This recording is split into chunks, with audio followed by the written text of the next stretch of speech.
ਅੱਜ ਟੈਂਪਰੇਚਰ ਬਹੁਤ ਜ਼ਿਆਦਾ ਹੈ ਤੇ ਗਰਮੀ ਦੀ ਸ਼ਿੱਦਤ ਜ਼ਿਆਦਾ ਮਹਿਸੂਸ ਕੀਤੀ ਜਾ ਰਹੀ ਹੈ।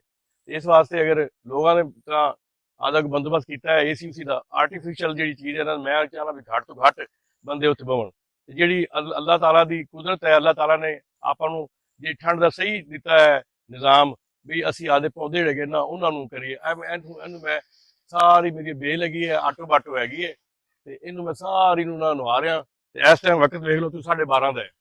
ਤੇ ਅਗਰ ਅੱਲਾਹ ਦੀ ਇਸ ਚੀਜ਼ ਨਾਲ, ਅੱਲਾਹ ਦੀ ਦੁਨੀਆ ਨਾਲ ਅਸੀਂ ਉਹਨਾਂ ਦੀ ਕੁਦਰਤ ਦੇ ਕਾਨੂੰਨ ਦੇ ਨਾਲ ਚੱਲਾਂਗੇ, ਜੋ ਅੱਲਾਹ ਤਾਲਾ ਨੇ ਸਾਡੇ ਵਾਸਤੇ ਬਿਹਤਰ ਕੀਤੀ ਜਾਏ ਬਣਾਈ ਹੈ, ਅਗਰ ਅੱਲਾਹ ਤਾਲਾ ਸਾਡੇ ਵਾਸਤੇ ਬਣਾਈ ਹੈ ਤੇ ਸਾਡਾ ਫਰਜ਼ ਬਣਦਾ ਹੈ ਕਿ ਅਸੀਂ ਇਹਦੀ ਹਿਫਾਜ਼ਤ ਵੀ ਨਾਲ ਕਰੀਏ।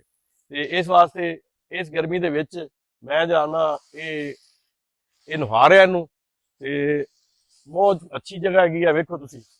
ਤੇ ਇਹ ਵੇਖੋ ਤੁਹਾਨੂੰ ਫੁੱਲ ਖਾਵਾਂ ਇਹਦਾ, ਇਹ ਫੁੱਲ ਵੇਖਣ ਵਾਲਾ ਵੇਖਿਆ, ਇਹ ਵੇਖੋ ਇਹ ਖੇਡ ਰਿਹਾ ਫੁੱਲ, ਕਿਹੜੀ ਅੱਲਾਹ ਤਾਲਾ ਦੀ ਕੁਦਰਤ ਹੈ। ਇਹ ਵੇਖੋ ਫੁੱਲ ਤੁਸੀਂ, ਖੁਸ਼ਬੂ ਖੁਸ਼ਬੂ, ਸੁਭਾਨ ਅੱਲਾਹ ਸੁਭਾਨ ਅੱਲਾਹ, ਖੁਸ਼ਬੂ। ਤੇ ਇੱਥੇ ਟੈਂਪਰੇਚਰ ਵੇਖ ਲਓ ਤੁਸੀਂ, ਤੇ ਇਹ ਜਗ੍ਹਾ ਸਾਡੀ ਵੇਖ ਲਓ ਤੁਸੀਂ, ਇਹ ਜਗ੍ਹਾ ਵੇਖ ਲਓ, ਇਹ ਜਗ੍ਹਾ ਵੇਖੋ, ਸਕੂਨ ਆ ਗਿਆ ਇੱਥੇ। ਪਾਣੀ ਤੋਂ ਡਿੱਗ ਰਿਹਾ ਹੈ ਤੇ ਸਾਇਆ ਤੁਸੀਂ ਦੇਖੋ ਕਿੰਨਾ ਗਹਿਰਾ ਹੈ। ਤੇ ਇੱਥੇ ਯਕੀਨ ਕਰ ਲਓ ਵੀ ਕੋਈ ਨਹੀਂ ਲੱਗ ਰਹੀ, ਕਿਸੇ ਕਿਸਮ ਦੀ ਗਰਮੀ ਦਾ ਅਹਿਸਾਸ ਤੱਕ ਨਹੀਂ ਹੋ ਰਿਹਾ।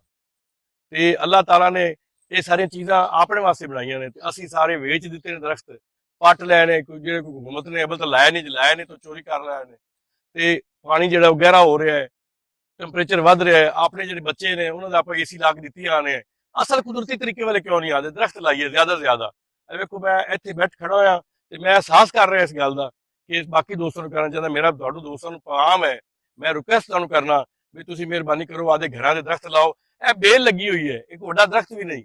ਇਹਦੀ ਜਿਹੜੀ ਉਮਰ ਹੈਗੀ ਹੈ ਉਹ 7-8 ਮਹੀਨੇ ਹੈ। 7-8 ਮਹੀਨੇ ਦੇ ਵਿੱਚ ਵਿੱਚ ਹੀ ਇੱਕ ਢੇਰ ਲਾਓ, ਇਹ ਵਿੱਚੇ ਫੁੱਲ ਆਉਣਗੇ, ਵਿੱਚੇ ਹੀ ਜਨਾਬ ਨਾਲ ਜੀ ਇਹ ਦਰਖਤ ਹੋ ਗਏ। ਸਾਇਆ ਦੇਖੋ, ਗਹਿਰਾ ਸਾਇਆ ਹੈ, 12:30 ਵਜੇ ਗਹਿਰਾ ਸਾਇਆ ਹੈ ਇੱਥੇ। ਤੁਸੀਂ ਵੇਖੋ ਕਿਹੜੀ ਖੂਬਸੂਰਤ ਜਗ੍ਹਾ ਹੈ, ਬੰਦਾ ਇੱਥੇ ਬੈਠਾ ਹੀ ਰਵੇ। ਤੇ ਸਾਰੇ ਦੋਸਤਾਂ ਨੂੰ ਅਪੀਲ ਹੈਗੀ ਹੈ ਕਿ ਉਹ ਜ਼ਿਆਦਾ ਤੋਂ ਜ਼ਿਆਦਾ ਦਰਖਤ ਲਾਵਣ। ਦਰਖਤ ਲਾ ਸਕਦੇ, ਘਰ ਦੇ ਬਾਹਰ ਬੇਲਾਂ ਲਾਵਣ, ਆਦਿ ਗੇਟਾਂ ਤੇ ਬੇਲਾਂ ਲਾਵਣ। ਇਹ ਜਿਵੇਂ ਬੜਾ ਸਟਰਕਚਰ ਬਣਾਇਆ ਹੈ, ਇਹ ਗੇਟ ਹੈਗਾ ਮੇਰੇ ਲਾਉਣ ਦਾ। ਤੇ ਤੁਹਾਨੂੰ ਸਾਰਿਆਂ ਨੂੰ ਅਪੀਲ ਹੈਗੀ ਹੈ ਵੀ ਆਦੇ ਘਰ ਦੇ ਗੇਟਾਂ ਕੇ ਇਹ ਲਾਓ। ਤੇ ਜਿਹੜੇ ਦੋਸਤ ਨੂੰ ਇਹ ਬੇਲ ਚਾਹੀਦੇ ਹੋਵੇ ਮੇਰਾ ਰਾਬਤਾ ਕਰ ਲਵੇ, ਤੇ ਇਨਸ਼ਾ ਤਾਲਾ ਸਾਹਮਣੇ ਚ ਲੱਗਣਗੀਆਂ ਤੇ ਮੈਂ ਬੇਲਾਂ ਕਾਫੀ ਤਾਦਾਦ ਵਿੱਚ ਲੈ ਕੇ ਆਵਾਂਗਾ ਔਰ ਸਾਰੇ ਦੋਸਤਾਂ ਨੂੰ ਮੈਂ ਨਾ ਫ੍ਰੀ ਮੁਹੱਈਆ ਕਰਾਂਗਾ।